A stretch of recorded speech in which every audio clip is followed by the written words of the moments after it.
Oi, pessoal. Véio Pode Tudo, aqui de novo. Estamos no nosso segundo episódio. E aqui no Shopping Cristal. Onde mesmo, Paulo? No nosso podcast Cristal, que é nosso parceiro. Trabalhamos junto, em cooperação, para levar sempre aquela qualidade padrão para os nossos internautas e telespectadores. Então é isso. Hoje, nesse segundo episódio, nós temos um convidado, que é o Dr. Marcelo de Loyola. Ele é reumatologista e, de novo, eu aqui na cola, formado pela PUC, fez residência na Santa Casa, em reumatologia, Hospital e Universidade de Maringá. Isso. A UEM. Exatamente. Universidade Estadual de Maringá. Eu fiz a residência de clínica médica aqui em Santa Casa de Curitiba. Uhum. E aí a residência de reumatologia, que são mais 2 anos, no Hospital Universitário de Maringá. Eu achei interessante isso. E título especialista pela Sociedade Brasileira Exatamente. de Reumatologia. Muito bom, doutor. Então, doutor Marcelo, em que momento uma pessoa pode procurar ou deve procurar um reumatologista? E aí a gente fala, as idades são bem abrangentes, Exatamente. né?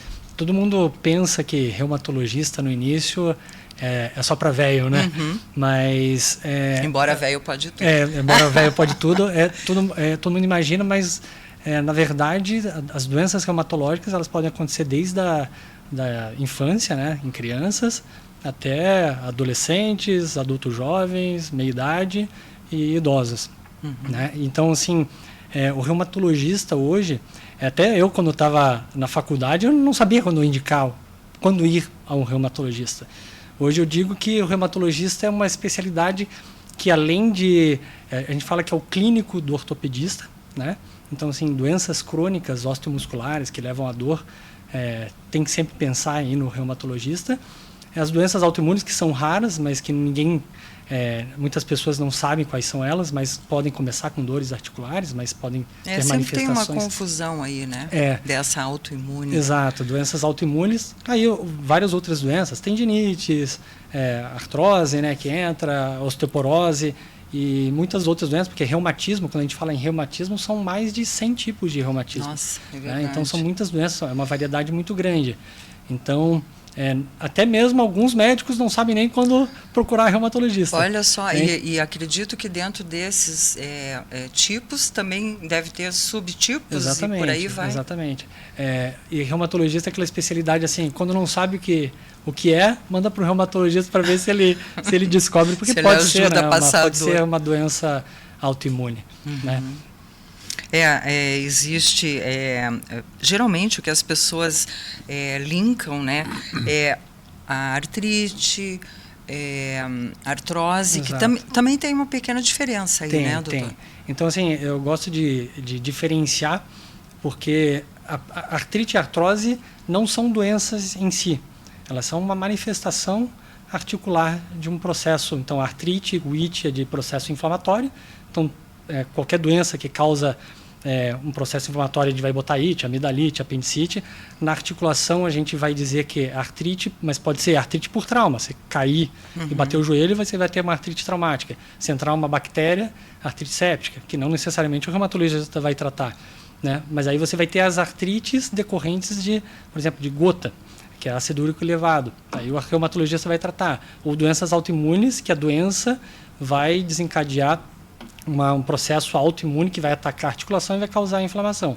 Aí a gente vai chamar de artrite. Enquanto que a artrose é o desgaste da cartilagem. Né? Toda artrite não tratada pode levar a uma artrose. Tá. Né? Então, uma artrite pode ser, geralmente é uma futura artrose. Exatamente. Quando não tratada, uma futura artrose. Por que é a artrite? É uma inflamação dentro da articulação. Que a cartilagem sendo destruída, você vai ter um desgaste. Então, você pode ter, por exemplo, um desgaste traumático num esporte. Então, os atletas, por exemplo, um jogador de futebol, no joelho, teve uma lesão no menisco, a longo prazo, quando ele tiver 40, 50 anos, pode evoluir com uma artrose secundário ao trauma inicial. Mas se você, por exemplo, tiver uma infecção no joelho, em uma semana você pode desenvolver uma artrose que você vai precisar de uma prótese rapidamente. Meu Deus.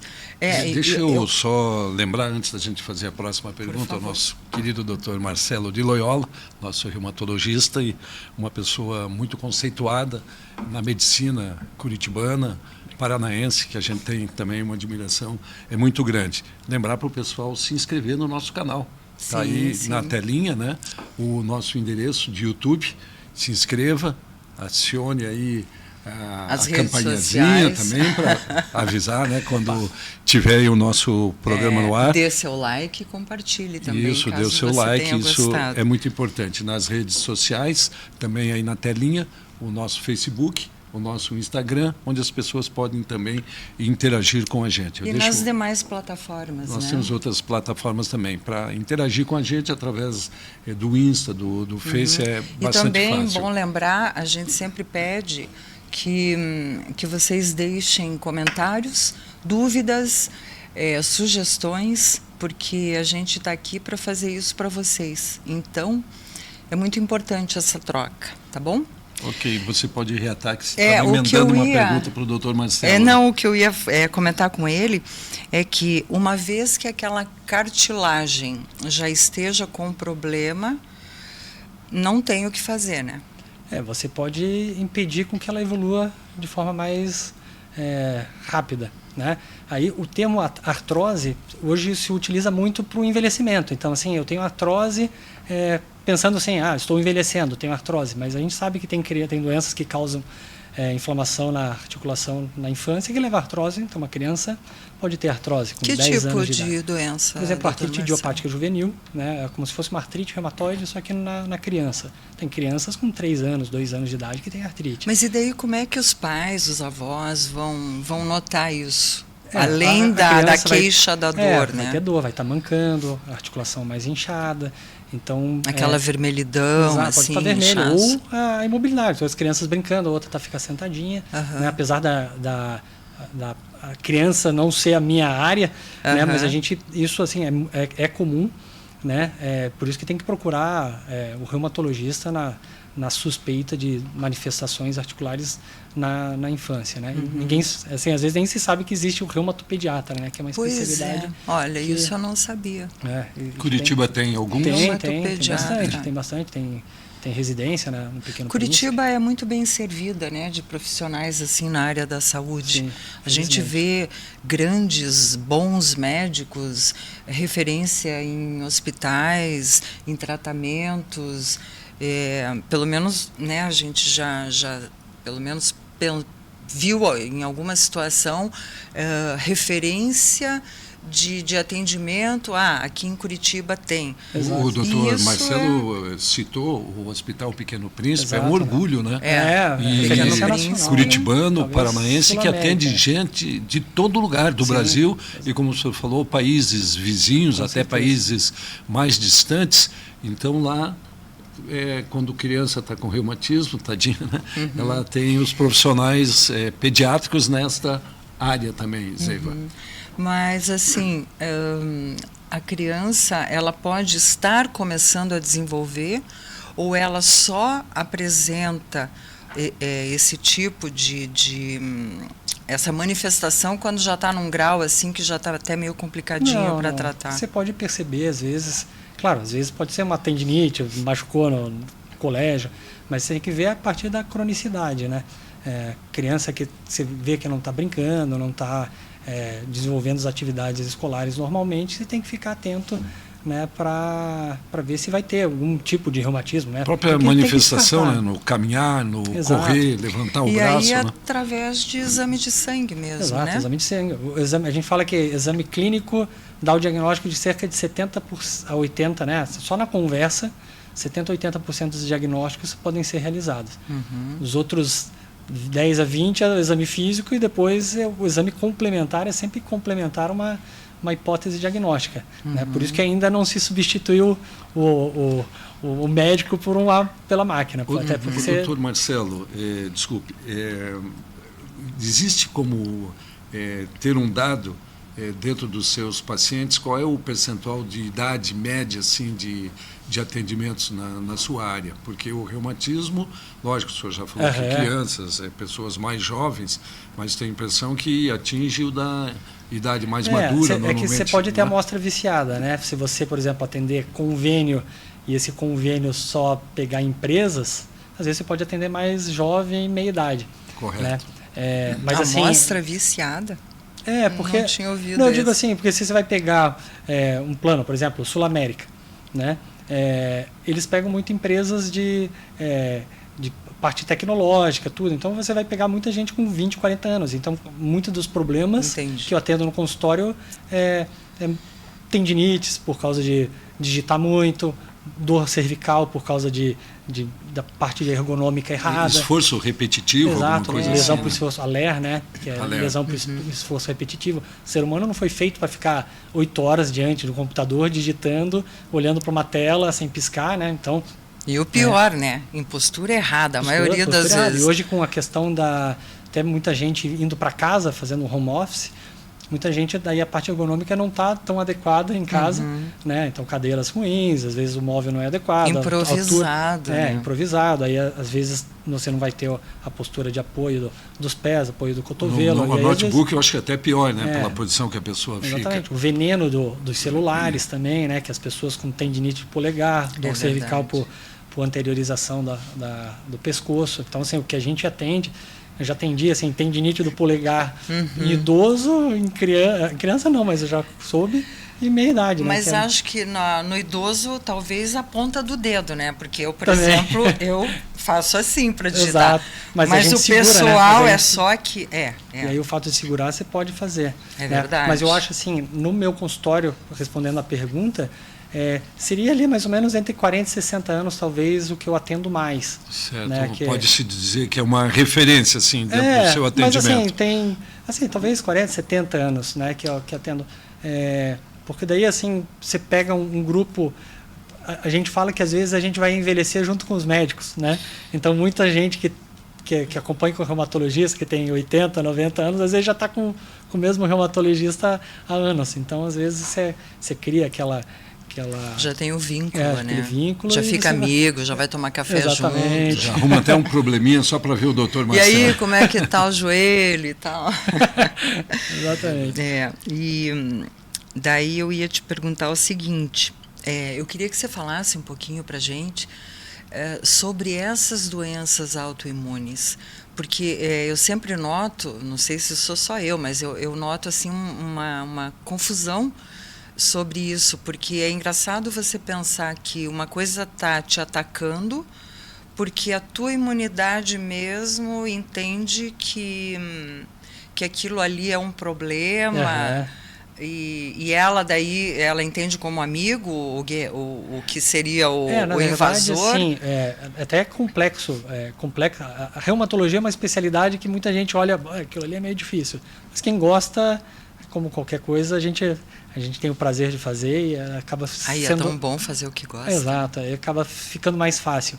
Mas eu gosto de dizer assim, o que é o anticorpo é a nossa célula de defesa, né? Só que por algum motivo, né? Então, assim, a gente agora com o Covid, por exemplo, o vírus entrou em contato com a gente e o organismo entende que às vezes começa a atacar, o anticorpo começa a atacar o vírus, mas ele entende ou uma proteína do próprio vírus, ou ele vai entender como o nosso corpo sendo o vírus. Aí ele começa a atacar o nosso corpo. Então, muitas doenças autoimunes foram desencadeadas pós-Covid, né? Isso talvez futuramente a gente vai conseguir... já tem estudos sobre isso, então já aumentou... tem bastante descrições de doenças autoimunes pós-Covid. E tem ideia de quantas? Não sei dizer. Várias?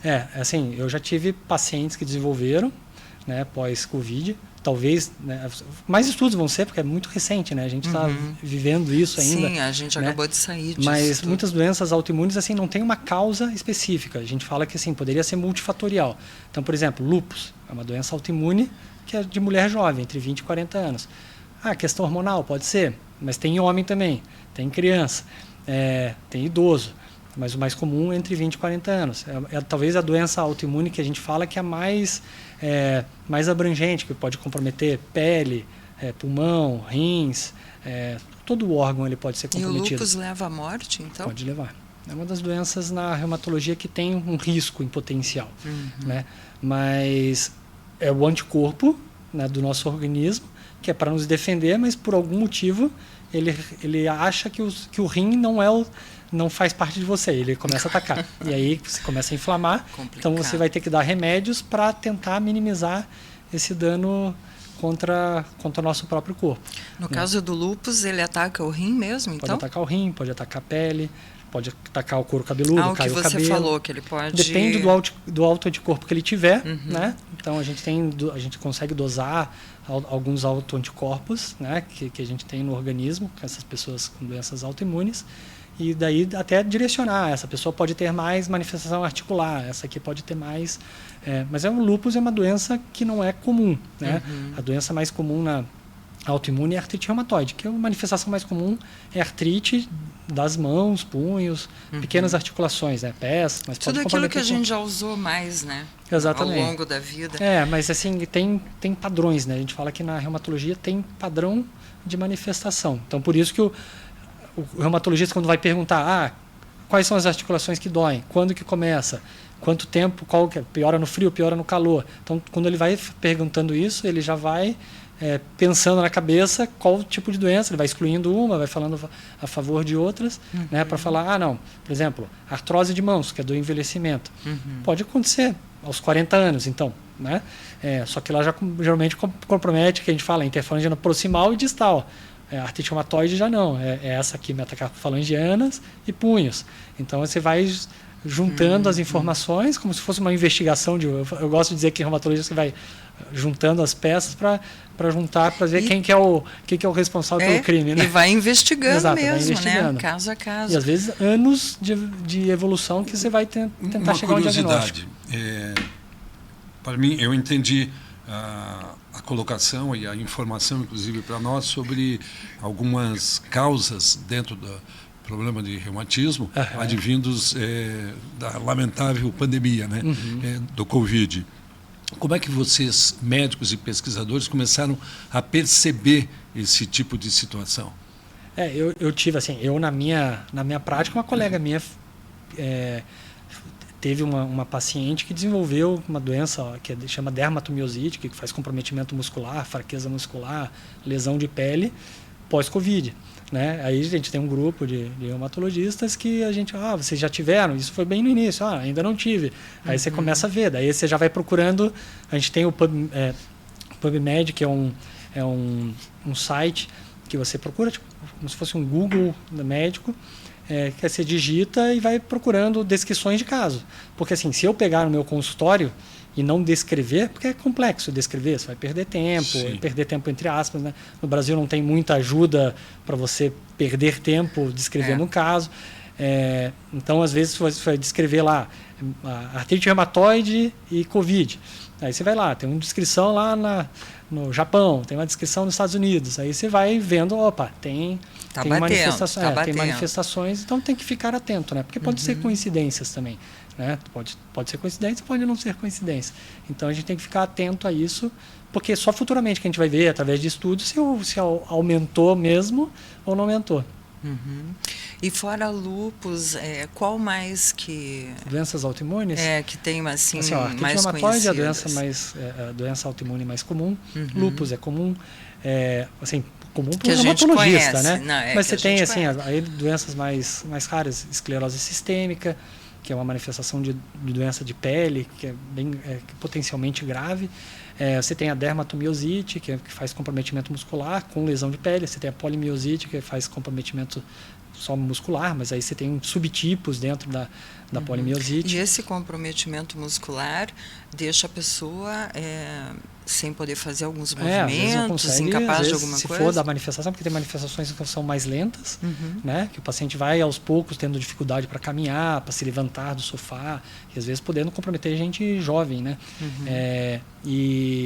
E às vezes, de quadro grave de uma semana, a pessoa fica na cama sem se levantar, né? Nossa, então, rápido assim. Destruição provavelmente sentindo dores terríveis. Muitas vezes com dor. Muitas vezes sem dor, mas muitas vezes com muita dor. Né? Aí tem vasculites, que são inflamações ou vasos autoimunes, que você pode ter doenças que podem comprometer até crianças, como doenças que podem comprometer idosos, e às vezes diferencia com doenças ateroscleróticas, que são doenças que são mais comuns, né, que são mais prevalentes, que causam infarto. Então, são as doenças aí que existem que infelizmente potencialmente grave, né? Aí dentro das vasculites você abre um leque com um monte de doenças específicas. E essas que você diz que surgiram com a pandemia, você acha que são assim em número grande ou foram algumas doenças que vocês nos grupos identificaram?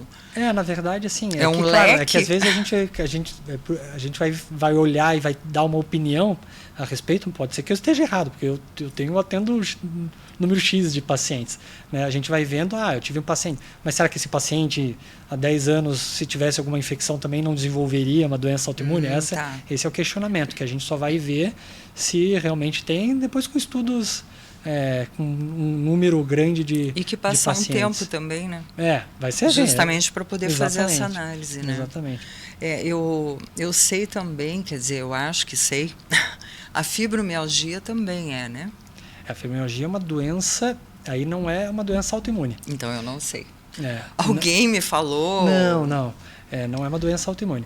A fibromialgia é uma doença que a gente fala que é da interpretação da dor. A gente fala que o que está errado, né? Eu gosto de dizer que os pacientes com fibromialgia eles são mais sensíveis ao mundo. Eles têm uma sensibilidade maior. Então, uma forma de comparar é um amplificador. Se você tiver com a guitarra ligada a um amplificador e o amplificador estiver desligado, eu posso fazer o estímulo que for que você não vai ouvir nada. O paciente com fibromialgia, o volume está no máximo. Né? Você faz um estímulo leve, o som... A dor é aguda. Então, assim, o cérebro ele acaba amplificando a dor. Né? Então, na verdade, a gente tem nervos que mandam para a coluna, que vai para o cérebro, a gente interpreta na área da dor e depois devolve e a gente sente a dor. Mas isso é milésimos de segundos. Sim. Só que o paciente com fibromialgia, se a gente fizer um estímulo doloroso de 0 a 10, 2, devolve 7, 8, 10, 20, né? Então, só que o que acontece? Às vezes o paciente pode ter uma tendinite, ele pode ter uma hérnia, ele pode ter uma artrose, só que isso acaba sendo amplificado. Então, às vezes, ele tem uma hérnia, só que uma vez uma dor leve, tem uma dor intensa. Em vez de ter uma tendinite leve, por isso que às vezes o paciente com fibromialgia, ele tem uma dor aqui, tem uma dor ali, ele vai indo... Por que a dor da fibromialgia, ela passeia do pé, daqui a pouco está no joelho, Exatamente. Tá no braço, a gente fala que a dor está migrando pelo corpo. Porque às vezes naquele dia ele está mais tenso na região cervical, aí às vezes a dor está mais intensa ali. Às vezes sentou de um jeito errado, aí às vezes a dor está mais no joelho. Às vezes, se você for palpando, provavelmente está doendo tudo. Assim, está mais sensível tudo, não que está doendo. Mas como se a gente perceber, a gente às vezes pode estar com uma dorzinha aqui, mas às vezes a gente leva a vida... Passa batido. Mas o paciente com fibromialgia, ele está sentindo aquilo ali de uma forma... Né, já tive pacientes que não conseguiam tomar banho, porque a água do banho parecia que estava caindo navalhas, né? Então, você tem graus também, tem pacientes com quadro de fibromialgia leve, tem pacientes com quadro de fibromialgia muito grave. Né? Tem pacientes que não conseguem fazer nada. Essa expressão, doutor Marcelo, e a Zeiva que lamentavelmente sofre de fibromialgia, né? Eu conheço e de cátedra. Se supera e quase que diariamente é um exercício de superação da dor e daquela consequência assim, sempre muito inoportuna, né? Porque ela entra não avisa, na pessoa, né? Ela não avisa em que local está, ela vem do só nada. que se manifesta, né? E hoje, em função de uma divulgação maior, eu vejo muitas pessoas já conhecendo um pouquinho mais que existe a fibromialgia em função de um parente, de um vizinho, de um colega de trabalho, ou mesmo por notícia da mídia.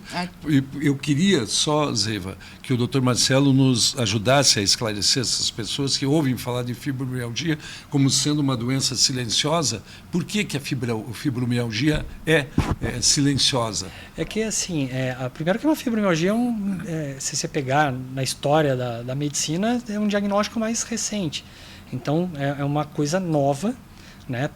Hoje se fala muito mais, e antigamente se dava, isso é frescura, né? Isso é coisa de mulher. Vamos lá né? na casa da Maria das Dores, Exato. porque cada dia ela tem uma dor. Exatamente. Então, assim, você não dava um nome à doença. Né? Você falava, isso é do trabalho, ou sempre vai botando desculpa em alguma coisa, né?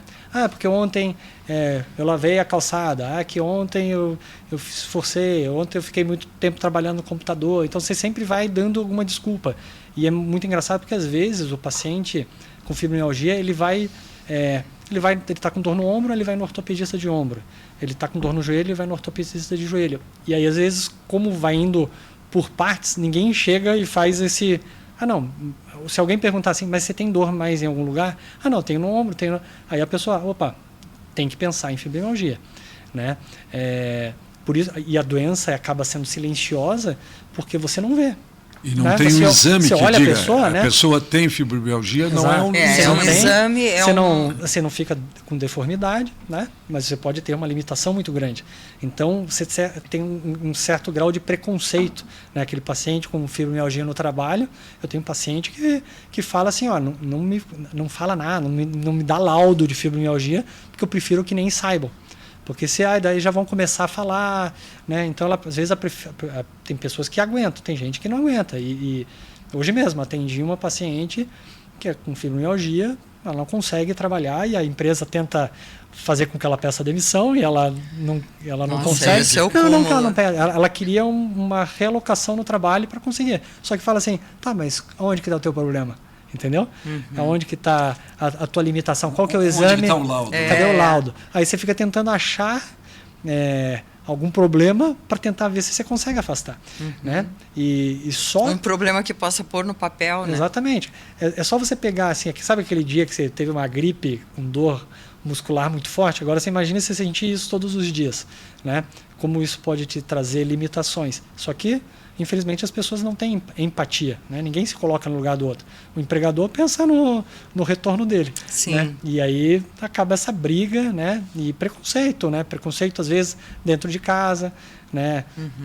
Marido que não entende, eu sempre falo, é importante vir junto, porque às vezes a pessoa não tem uma sensibilidade para entender, né? Sempre está reclamando, mas... porque às vezes um abraço dói, né? Exatamente, um abraço dói, não aperta muito forte, né? E às vezes de filhos que também não entendem, a mãe só reclama, né? Mas eu posso estar falando até uma coisa errada, mas assim, bem ou mal comparando, a fibromialgia hoje é quase que uma bola da vez em relação ao que se falava da depressão há alguns anos. Exatamente. Era proibido quase que ter depressão. Não, você não falava. Era gente tinha, frágil, coisa de psiquiatra. Não, e você achava que... Porque pensava, não vou falar que estou com depressão porque vão achar que eu sou louca. Exato. Na própria família as pessoas contestavam. Não, e eu tenho até um caso disso que quando a minha filha tinha 4 anos... Eu fiquei, nesse período eu passei por uns problemas bem sérios, assim, e eu fiquei 1 ano, praticamente, com depressão e lutando, mas eu não tinha a mínima vontade de nada.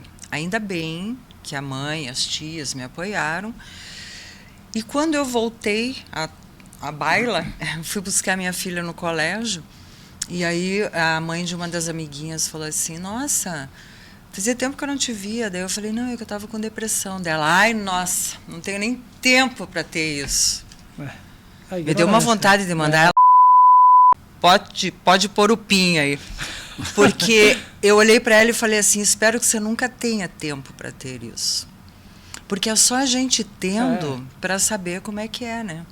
Mas é que as pessoas, o ser humano é egoísta, não tem empatia. Julga, né? demais, falta empatia, tudo isso. Por isso que às vezes, quando a gente tem uma doença, eu gosto de ter dor articular, porque eu falo que eu começo a me sentir no lugar dos pacientes. Né?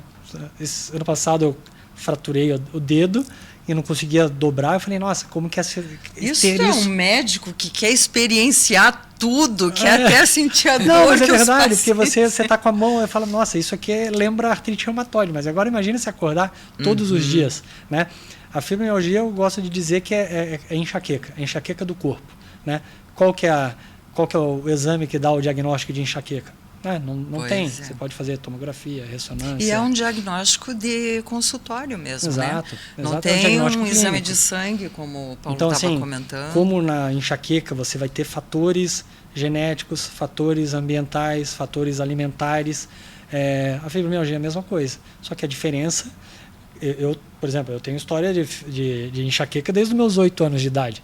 Então, assim, com o tempo, com envelhecer, você vai entendendo o que limita mais, o que vai te desencadear, né?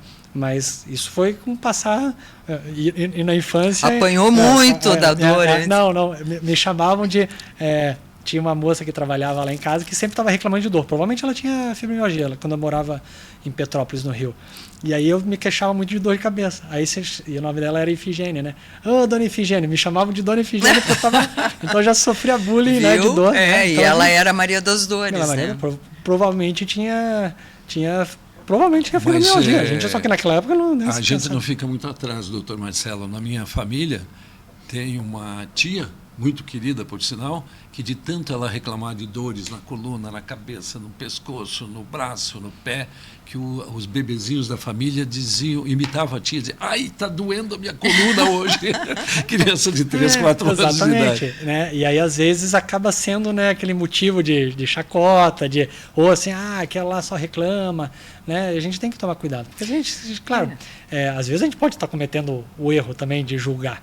Né? Mas... A gente sempre erra também. Sim, constantemente, né? Somos humanos. Posso pedir para o pessoal se inscrever no nosso canal? Peça, Paulo. Preciso pedir, está aí na tela. Quando você pede, eu vou... Toma o teu golinho d'água. Está aí na tela, você se inscreve no nosso YouTube, faz a sua inscriçãozinha, dá um like, nos acompanha também nas redes sociais, Facebook, Instagram, também está tudo aí na telinha. Ativa o sininho. Ativa o sininho, a Laura está atentíssima ali, nos ajudando nessa produção. Então, também lembrar, né, que o nosso podcast, Velho Pode Tudo, Velho Pode Tudo. Estou deixando bem claro na pronúncia, né? Eu expliquei no primeiro episódio e acho que eu já comentei com você que a gente brincou com a palavra velho da gíria, né? Sim. E o velho de quem já se acha muito velho, né? E dizendo que o velho pode tudo mesmo, hoje, né? todo mundo, hoje a gente as consegue. Pessoas da melhor idade, elas acham melhor idade eu já meio que contesto, sabe? Já sou mais pro lado da Cher. Mas essas pessoas que são otimistas, eu acho bonito. A Cher estava numa entrevista e falaram para ela... o que você acha de envelhecer? Ela falou, uma merda. E eu concordo em gênero, número e grau. Às vezes a espontaneidade fala mais que alto. A gente tem que, já que é uma merda, vamos levar vamos ver o que dá para, né, melhorar tudo isso. Ok, eu só queria daí concluir, então, lembrando que nós falamos aqui do podcast Cristal, qualidade, categoria, é o nosso grande parceiro, um espaço maravilhoso, todo mundo fica encantado, é seguro, bacana, com gente bonita, querida, simpática. As pessoas podem passar até pela janelinha e olhar e a gente tchauzinho. Gravando, dar tchauzinho, né, doutor Marcelo? Então é isso, podcast Cristal, o nosso parceiro. É isso aí, Dona Zeva. Nosso parceiro. Uma coisinha também que me ocorre é assim, a pessoa que tem fibromialgia, eu até brinco, eu sou fibromialgenta, porque dá raiva mesmo, né? Então eu me chamo de fibromialgenta. Mas pode ser que apareça algum outro tipo de problema e a pessoa que tem fibromialgia não dá bola. Não, fibromialgia. Então, eu acho que até um conselho seu deve ser mais ou menos por aí, sempre investigue alguma coisa. No diagnóstico, primeira consulta, né, suspeita de fibromialgia. A gente tem alguns exames que servem para descartar doenças que simulam. Né? Então, tem várias doenças que podem causar dor muscular que simulam fibromialgia. Inclusive, por exemplo, uma comum, se o paciente, às vezes, o paciente tem hipotireoidismo, está bem descompensado, ele pode ter dor muscular. E aí você pede lá um TSH, T4 livre, e você vai fazer o diagnóstico de hipotireoidismo. Então, tem alguns exames que a gente acaba solicitando. Mas tem que tomar cuidado, porque como existe o preconceito, não só fora, só não dentro de casa, no ambiente de trabalho, mas tem o preconceito na medicina. Né? Então, às vezes, chegou esse paciente com fibromialgia, né? Então, às vezes está no pronto atendimento, já vê histórico, e esse aqui já vai ficar vindo reclamar. Então, existe isso, né? E você tem que tomar cuidado, porque às vezes você minimiza os sintomas do paciente, né? Porque às vezes o paciente tem alguma coisa mais séria, e você não está atento a essa manifestação. E não é só porque o paciente tem fibromialgia que não pode ter uma doença autoimune também. Que o paciente, inclusive, fibromialgia é mais prevalente nas doenças autoimunes, doenças crônicas em si. Então, assim, a porcentagem de pacientes com fibromialgia pode variar de 3 a 7%. Né? Só que pacientes com doença crônica, se você pegar lúpus, espondiloartrite, artrite reumatoide, pode ir para 15%. Né? Se pegar outras doenças crônicas, hepatite B, hepatite C, HIV, também tem uma incidência maior. Agora, se tem alguma relação, ou se é questão por ser doença crônica, isso é bastante questionável, ainda não tem. Os remédios básicos, pelo que a gente vê, pelo que eu entendo e pelo que converso bastante e vejo a Zeiva, inclusive, se medicando, são tranquilizantes musculares, antidepressivos. Antidepressivos. O tratamento, ele não é só, né? Você não começa, a gente fala que você pode dividir em vários pilares de tratamento. O tratamento medicamentoso é um deles, né?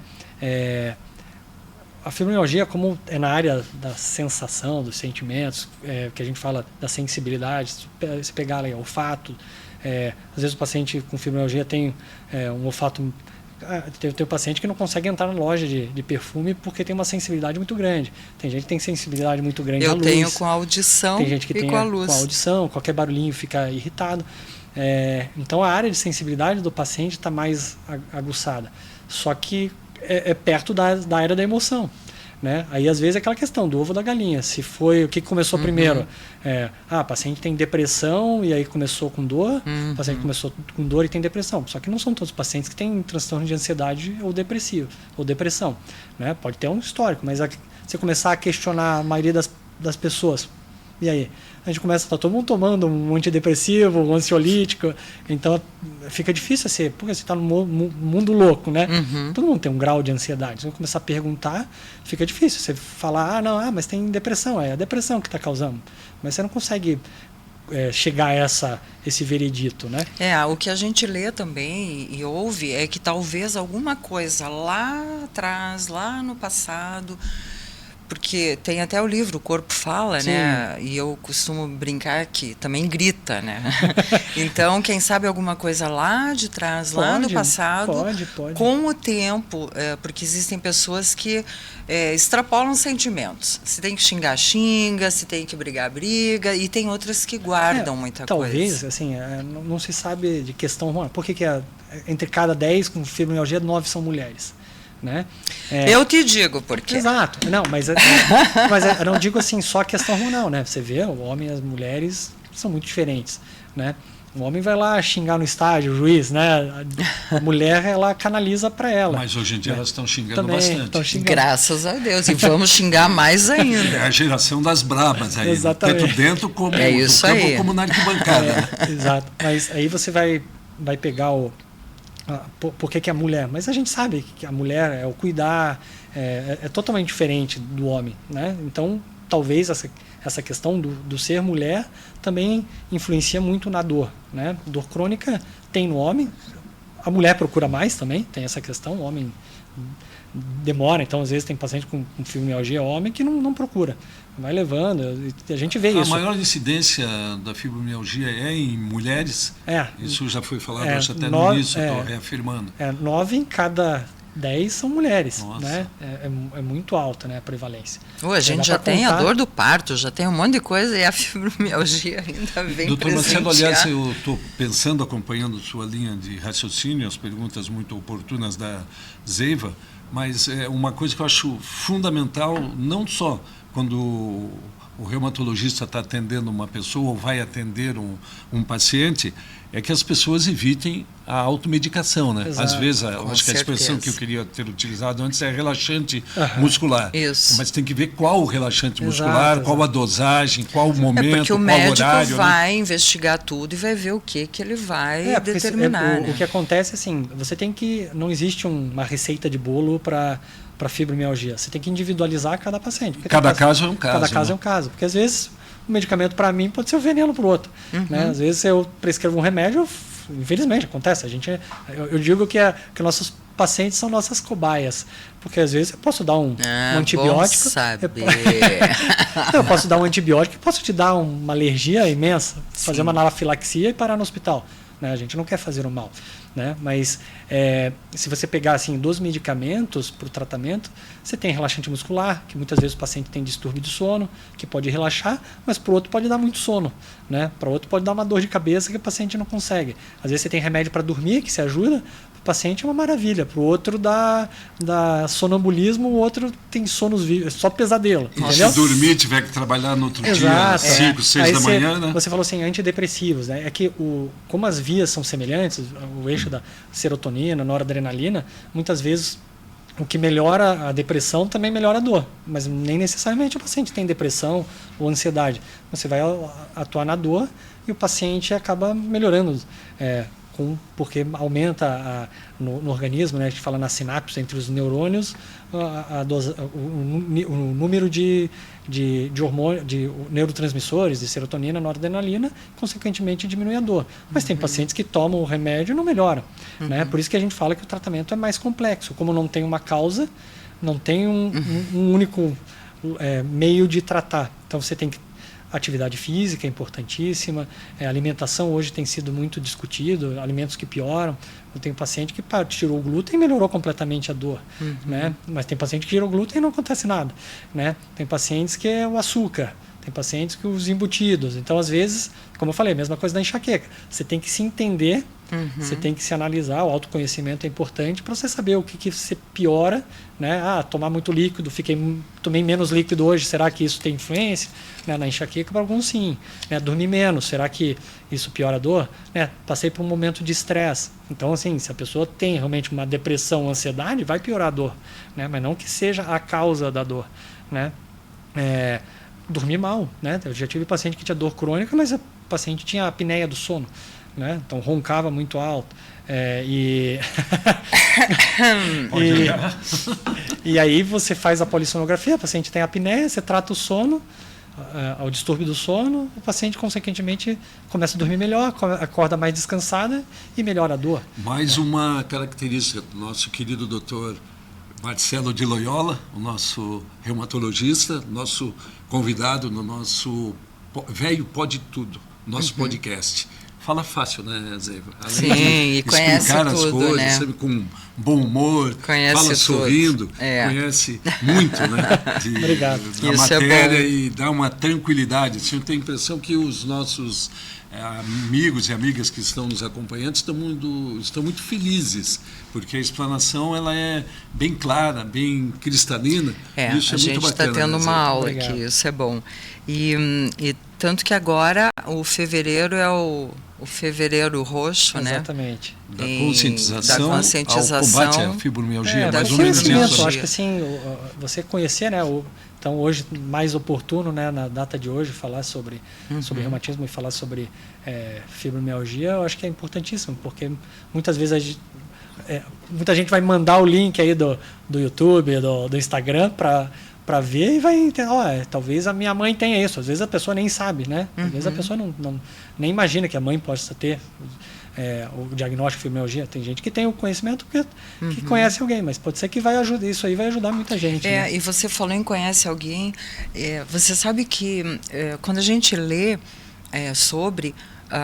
o que aparece é um percentual pequeno da população, mas parece que isso deu assim uma aumentada. Mas se você colocar 5% da população de Curitiba, né? 1 milhão são quase 50 mil pessoas, né? 2 milhões dá... Se colocar 230 milhões de brasileiros, o que eu li foi em nível de Brasil, assim, até agora eu não vou lembrar exatamente o percentual, mas eu achei pequeno. Não se compara com diabetes, com doenças coronárias, né? Daí a não, mas eu digo, achei pequeno, diferente. porque eu vejo tanta gente me falar que tem fibromialgia, que eu fico pensando, nossa, será que eu encontrei todos aqui, então, agora? Ou uma grande parcela? Pacientes de fibromialgia, né? Porque a gente vê pessoas com pouca idade, 20 e poucos anos. Existe fibromialgia em criança, né?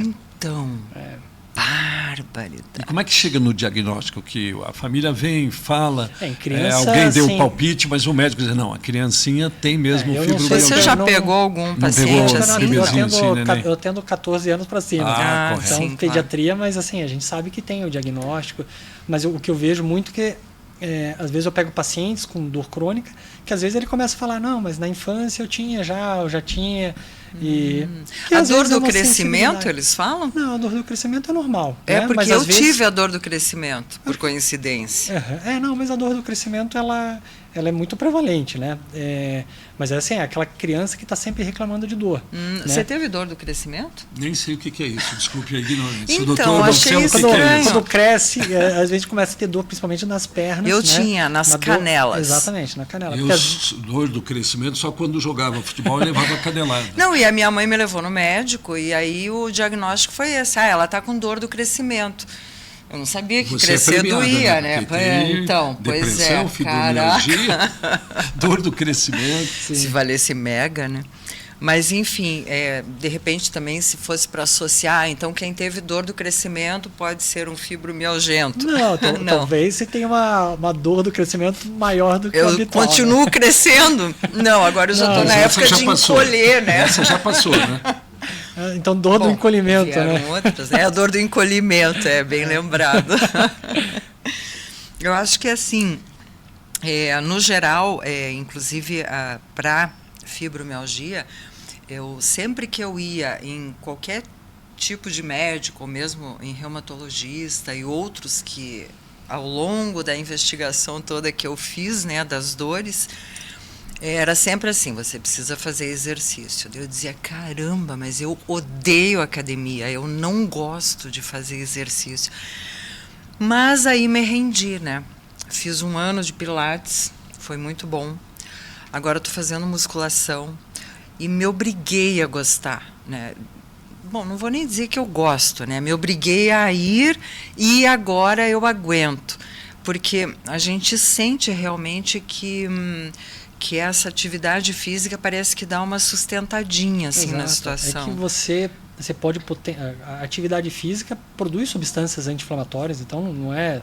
É por isso que diminui risco cardiovascular. Não é simpatia, né? Não é. A gente científico. É que, claro, mudança de hábito, é que musculação, academia não é um ambiente assim que às vezes atrai, né? Assim, que eu estou com vontade. Para mim, zero. Exato. Eu até hoje estava conversando com uma paciente sobre não sei se vocês já ouviram falar de zonas azuis, os blue zones, que são áreas onde as pessoas vivem melhor, vivem mais. Sabe, né? Que não? Me fale mais sobre isso. Tem até um documentário no Netflix, né? Então, assim, não é só viver mais. Não adianta chegar a 105 anos com demência, né? Não. E aí eles foram ver que são 5 áreas. Tem em Sardenha, tem nos Estados Unidos.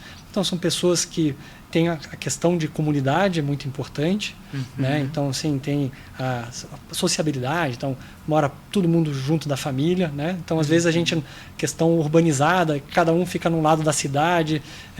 Então, lá, cidades menores, são né, cidades pequenas, que a família toda, eles geralmente produzem o que comem, né? Geralmente pouca carne, bastante... Até isso só ganho, né? Bastante peixe. Não que a carne seja, mas eles geralmente têm menos carne na alimentação. Tem bastante... Tem o vinho, tem o azeite, tem os chás. Aí você vai vendo que eles têm são muitas qualidades assim semelhantes nas várias cidades, né? E atividade física, porque daí a pessoa tem que trabalhar, tem que plantar, tem que subir o morro lá para pegar o negócio. Então, você vê que na época eles não precisam, assim, nesses locais, eles não precisam fazer atividade física, eles estão fazendo. Hoje não, a gente pega o carro, entra no carro, entra aqui no shopping, sobe aqui no elevador, fica sentado, né? E a gente não faz nada. Então por isso que surgiram as academias, para você fazer o que deveria ser feito no dia a dia. Naturalmente, né? desde a hora que o sol levanta, né? Que Exato. as pessoas já saíam para a roça, para plantar, para colher, para caminhar. E talvez por isso, eu não sei, né? O sedentarismo, né? O fato da gente ficar. Mas fazer atividade física, você produz substâncias analgésicas, endorfina, você produz serotonina de forma natural. Então, às vezes, você potencializa também o efeito das medicações que o paciente está tomando. Faz bem para a mente, né? Então, ansiedade, depressão, você melhora, né? Só que o problema é que a gente vive um mundo imediatista, né? A gente quer, assim, quero fazer exercício, amanhã tem que estar bom. E já quero estar aqui, ó, musculosa. Exatamente. Só que aí o que acontece? A pessoa está 2 meses fazendo, só estou com dor no início, imagina, o paciente com fibromialgia que tem muita dor. Ele vai ter mais dor, né? Então ele acaba desistindo. Nem me fala. As pessoas já desistem né? Não precisa nem ter fibromialgia, já desiste. Essa aqui é guerreira, doutor. Ela não desiste nunca. Mesmo é bem assim. Que ela começou, parou, e agora ela tem consciência. Que eu acho que as pessoas, você pode dar um testemunho, inclusive, dessa conversa com o nosso doutor Marcelo, sobre a importância de superar até esse trauma, vamos dizer assim, esse gosto duvidoso por máquina, por academia, dedicar 1 hora ali do seu dia, 2, 3 vezes por semana, mas no íntimo se sente melhor, né? Sim, por isso que eu estou aqui dando a mão à palmatória e dizendo que realmente tantos anos que eu vinha ouvindo isso, né? Não, precisa fazer exercício. Daí até eu xingava e dizia, mas que merda, que todo mundo tem que fazer exercício, e se eu for diferente?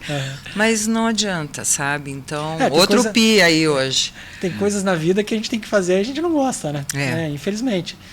A academia, ela é importante porque assim, você tem o fortalecimento, você tem o aeróbico, tem o alongamento, então assim, para o corpo é essencial.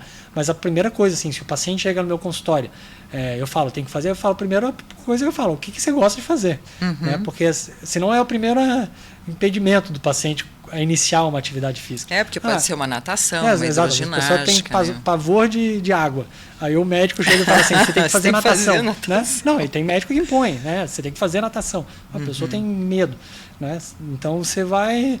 Aí você a pessoa já mudado de médico, ou E esse feeling do médico é muito importante. Existe, assim, alguma maneira de um reumatologista transmitir para o paciente ou para o futuro paciente, para as pessoas de uma maneira geral, alguns procedimentos, alguns comportamentos que evitem problemas que o levem ao seu consultório? Que assim, como eu falei, o autoconhecimento. Então, por exemplo, assistiu aqui o podcast já é uma coisa que vai ajudar bastante, né? A pessoa a entender, né? Primeiro a procurar ajuda, né? Porque às vezes a pessoa está lá sofrendo sozinha e nem vai procurar, não sabe nem. E tem gente que não se queixa, né? Ele não consegue nem discernir a hora de procurar infelizmente, um a gente está num país, né? que as pessoas não têm acesso a reumatologista, é muito pequeno. Então, às vezes, eles ficam ali na unidade básica de saúde, pelo SUS, que às vezes não tem um especialista. Ou não tem um especialista, ou às vezes o médico pode não ter o conhecimento, ou às vezes o médico não tem como posso dizer, ele não tempo, né, mesmo? Não, ele não consegue, por exemplo, você prescreve um remédio, não tem esse remédio, o paciente não tem condição financeira, você vai pedir para fazer atividade física, o paciente não consegue, não tem fisioterapia, não tem pilates, não tem, né? Então assim, o paciente fica, eu fazia atendimento pelo SUS em São José dos Pinhais, fiquei 8 anos. Então você pegava às vezes uma paciente que pegava 2 horas de ônibus para ir para o trabalho, depois mais 2 horas para voltar, trabalhava por exemplo, de diarista. Como que você vai falar? Não, chega em casa e faça atividade física. Que é uma grande população. Eu falava assim, desce 2 pontos de ônibus antes e vai andando, pelo menos para fazer uma caminhada, né? Mas aí você ia prescrever um remédio. Não tenho condições de comprar esse remédio. Mas no SUS só tem esse e eu só esse. Quando eu me referia a tempo, é que às vezes a demanda é tão grande, tem tanta gente ali no consultório esperando que o atendimento tem que ser mais básico, mais objetivo. Exato, né? Exatamente. Não é detido. Você não consegue dar uma atenção, né? Eu acho que assim, O tempo é necessário. Hoje as consultas médicas são muito rápidas, né? Aquela meio toca, né? Próximo. Então você não consegue fazer. Como é que em 15 minutinhos o médico vai dizer o que você tem, né? Então, às vezes, o paciente do SUS também está indo, tá com dor no ombro, aí o médico vai lá, atende meio rápido, só deu atenção para o ombro. E aí pede o exame do ombro. Aí vem uma tendinite, fica lá na fisioterapia fazendo tendinite, mas ela está com dor no quadril, está com dor no joelho também. Aí daqui a pouco vai no... Então, e aí não vai no reumatologista. O senhor como médico, a Zeiva como comunicadora, eu como jornalista e radialista, a gente, quando cita aqui o SUS, a gente cita porque a quantidade de pessoas que o SUS atende é muito grande, é muita gente, mas a gente louva o trabalho do SUS. Se não fosse o SUS, tanto que a gente tem dados que vem gente até de países vizinhos para buscar atendimento no Brasil, porque tem atendimento gratuito. Atendi uma paciente que mora na Califórnia, brasileira, e ela falou assim, ela tem uma doença autoimune, e lá não tem um SUS, né? Você não tem um remédio, que hoje se precisar de um remédio que custa R$5.000, felizmente aqui o nosso SUS ele fornece, mas algumas áreas são bastante carentes. Então, hoje mesmo também atendi uma paciente que ela teve que pagar uma consulta particular, mas ela está na fila de espera para um reumatologista, que ela não consegue. E pode demorar um ano, pode demorar Curitiba, 2 anos. Assim, Curitiba é uma cidade que assim, é bem diferenciada. Você tem triagens que é feita por teleregulação, que às vezes se precisa de um paciente mais grave, só que aí o que acontece? Acaba priorizando os pacientes com risco de alguma manifestação que vai causar alguma uma deformidade, risco de vida. As bolinhas coloridas, né? Exato. Só que aí o que acontece? Fibromialgia, o que se entende? O paciente não vai ficar deformado, nada. Então já começa o preconceito até na hora de triar. Né? Então, fibromialgia fica no posto de saúde. Em vez de fazer um sistema que você vai ter psicólogo, quando o paciente tiver, você vai ter o fisioterapeuta, vai ter o educador físico, então você vai ter medicamentos que você consiga pegar, né? Porque você vai pegar uma duloxetina, pregabalina, R$70, 80, R$100, R$150 por mês. O paciente ganha salário mínimo, né? Hoje está tudo tão caro, né? Tudo comida. Nossa. Então, aí vai pegar um remédio que tem no SUS. Aí no SUS, infelizmente, assim, é limitado, né? Mas talvez, é limitado por quê? Daí a gente vai entrar em outras searas, né? Os remédios mais caros, né? São bem limitados. Uma atrofia pode levar até a pessoa a uma doença muito grave? Uma atrofia muscular? A atrofia geralmente pode ser uma manifestação de uma doença neurológica, né? Reumatológica, pode levar... Pode entrar para um outro campo também da medicina, né? Se diz atrofiar... muscularmente. Fibromialgia não vai causar atrofia nenhuma, né? A pessoa tem dor, mas claro, às vezes por imobilizar, né? Não faço atividade física... Mas existe um grau de...